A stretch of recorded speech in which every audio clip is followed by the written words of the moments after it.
नमस्कार, सर्वांचे सोनेरी स्पर्श या यूट्यूब चॅनलमध्ये सहर्ष स्वागत आहे। आपण आज 26 जानेवारी निमित्त एक दमदार भाषण पाहणार आहोत। तरी चॅनलवरती नवीन असाल तर चॅनलला नक्की सबस्क्राइब करा। दे सलामी या तिरंग्याला ज्यामुळे तुझी शान आहे। दे सलामी या तिरंग्याला ज्यामुळे तुझी शान आहे। हा तिरंगा नेहमी राहू दे उंच जोपर्यंत तुझा जीव आहे। हा तिरंगा नेहमी राहू दे उंच जोपर्यंत तुझा जीव आहे।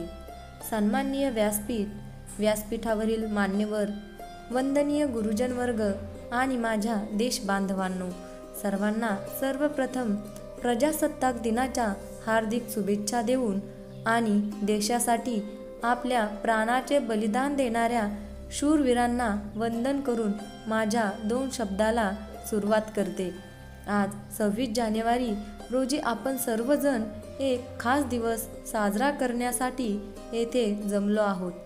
प्रजासत्ताक दिन आपल्याला आठवण करून देतो की आपण सर्व भारतवासी एकत्र आहोत आणि एकाच भारतीय कुटुंबाचे सदस्य आहोत। आपण सर्वजण एक नवीन राष्ट्र निर्माण करण्यासाठी एकत्र पुढे जात आहोत।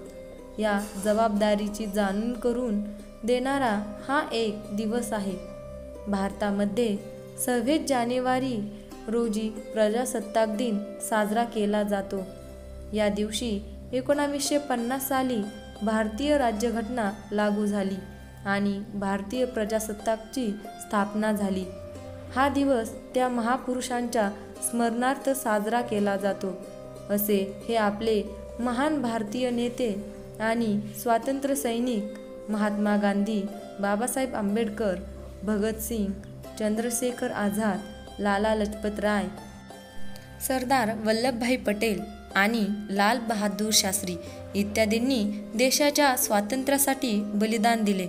एवढेच नव्हे तर त्यांनी आपल्या देशाला स्वातंत्र्य मिळवून तर दिलेच आणि आपल्या देशाला एक मजबूत आणि समृद्ध प्रजासत्ताक बनवण्यासाठी सुद्धा त्यांनी काम केले। या थोर वीरांसाठी काही म्हणावेसे वाटते। ना जातीसाठी लढले, ना धर्मासाठी लढले, ना जातीसाठी लढले, ना धर्मासाठी लढले। शूरवीर भारतीय फक्त देशासाठी लढले। शूरवीर भारतीय फक्त देशासाठी लढले। या दिवशी भारतीय संविधान लागू झाल्यानंतर भारत प्रजासत्ताक बनला। या दिवशी परेडचेही आयोजन केले जाते।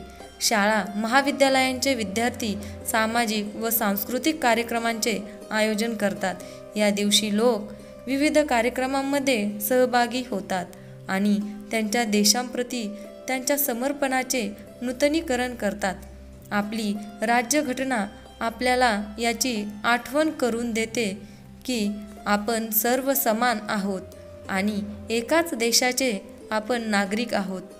आपले कर्तव्य बजावून पुढील पिढ्यांचे चांगले भविष्य आपल्याला घडवायचे आहे। अशा परिस्थितीत या दिवशी आपण प्रतिज्ञा घेतली पाहिजे की आपण आपले राष्ट्र आणखी मजबूत बनवू, सर्व नागरिकांना न्याय आणि समानतेच्या भावनेने जगण्याची अधिक संधी देऊ। या प्रजासत्ताक दिनी आपण सर्वांनी मिळून प्रतिज्ञा करूया की आपण आपल्या देशाला नव्या उंचीवर नेऊ आणि एकत्र येऊन सशक्त भारत घडवू। शेवटी एवढेच म्हणेल की उत्सव 3 रंगांचा आभाळी आज सजला। उत्सव 3 रंगांचा आभाळी आज सजला। नतमस्तक मी त्या सर्वांचा ज्यांनी हा भारत देश घडवला।